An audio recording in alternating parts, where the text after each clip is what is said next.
نحمده ونصلي ونسلم على رسوله الكريم اما بعد فاعوذ باللہ من الشیطان الرجیم بسم اللہ الرحمن الرحیم۔ معزز سامعین کرام، برادران اسلام، جیسا کہ آپ جانتے ہیں کہ ہمارا روزے کے حوالے سے سلسلہ چل رہا ہے، تو آج کا ہمارا موضوع ہے روزے کی اہمیت اور روزے کے اجر و ثواب کے بارے میں۔ پچھلے لیکچر میں ہم نے یہ پڑھا کہ روزے کے لغوی معنی کیا ہیں، روزے کے اصطلاحی معنی کیا ہیں، اور اس کے ساتھ ساتھ ہم نے روزے کے مقاصد پڑھے کہ روزے کے کیا مقاصد ہیں، اور اس کے علاوہ ہم نے روزے کی فرضیت کے حوالے سے پڑھا تھا، اور اسی طرح آخر میں ہم نے روزے کے بے اثر ہونے کے اسباب پڑھے تھے کہ کون سی ایسی وجوہات ہیں کہ جس کی وجہ سے ہمارے روزوں کے اندر اثر نہیں رہا۔ تو آج ہم روزے کی اہمیت اور اجر و ثواب کے بارے میں پڑھیں گے۔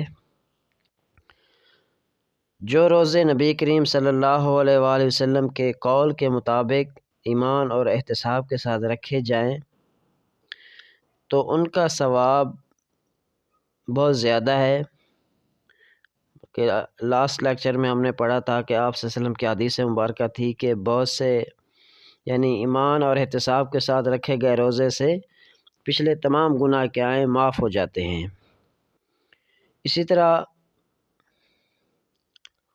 آدمی کے ہر عمل کا ثواب اللہ تعالیٰ کے ہاں 10 گنا سے لے کر 700 گنا تک ہو جاتا ہے۔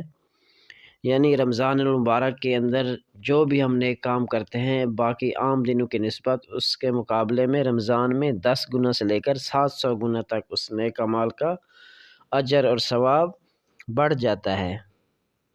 لیکن روزے کی تو بات ہی کچھ اور ہے۔ اللہ تعالیٰ فرماتا ہے کہ مگر روزہ تو خاص میرے لیے ہے،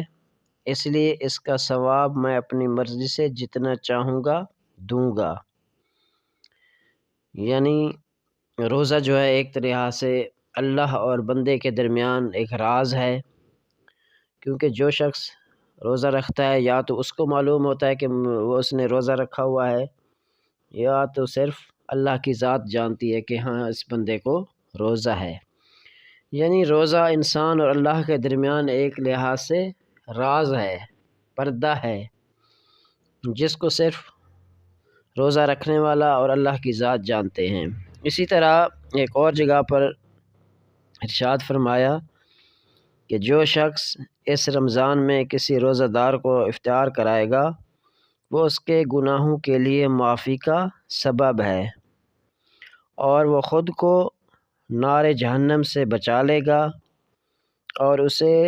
روزے دار جتنا ہی ثواب ملے گا، جبکہ اس روزے دار کے اپنے ثواب میں کوئی کمی واقع نہیں ہوگی۔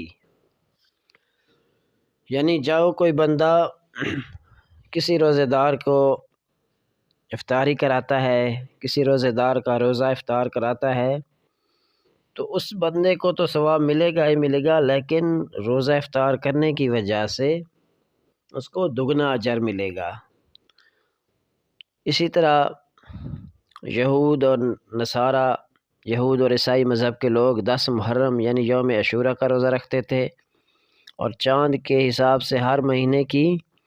13، 14 اور 15 تاریخوں کے 3 روزے سابقہ امتوں پر فرض تھے۔ سابقہ امتوں کی طرح امت محمدیہ صلی اللہ علیہ وآلہ وسلم پر بھی یہ رمضان کے روزے رکھنا فرض کیے گئے، جن کا مقصد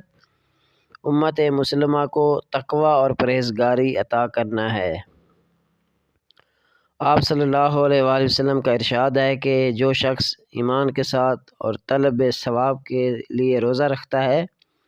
اللہ تعالیٰ اس کے سابقہ گناہوں کو معاف فرما دیتا ہے۔ بلکہ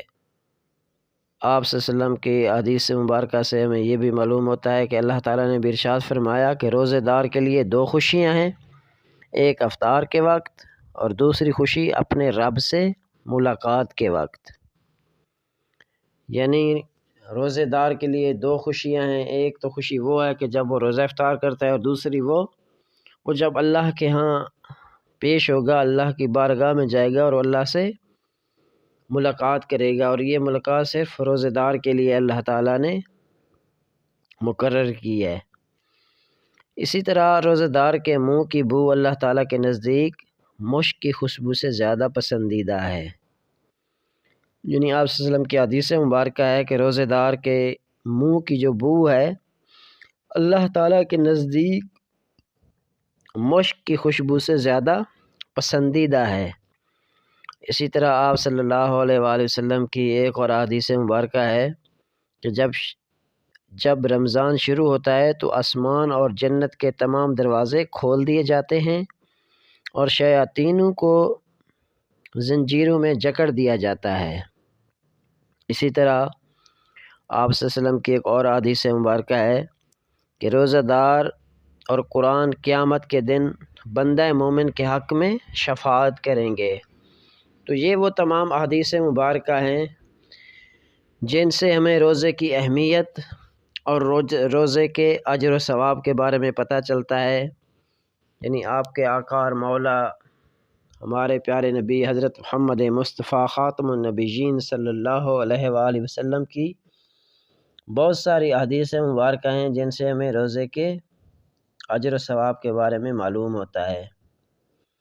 تو اس لیے ہمیں چاہیے کہ ہم آپ صلی اللہ علیہ وآلہ وسلم کی ان احادیث مبارکہ کو سامنے رکھتے ہوئے اپنے روزے کے اندر مزید خشوع و خضوع پیدا کریں اور مزید اس کو بہتر کرنے کے لیے ہر ممکن کوشش کریں تاکہ ہمارے روزے کے اندر کسی قسم کی کوئی کم و بیشی نہ رہ جائے اور ہمارا یہ روزہ رکھنا ہمارے لیے بخشش کا ذریعہ بن جائے اور آخرت میں ہمارے لیے شفاعت کا ذریعہ بنے۔ تو دعا ہے اللہ تعالیٰ جو کچھ سنایا اس پر عمل کرنے کی توفیق عطا فرمائے۔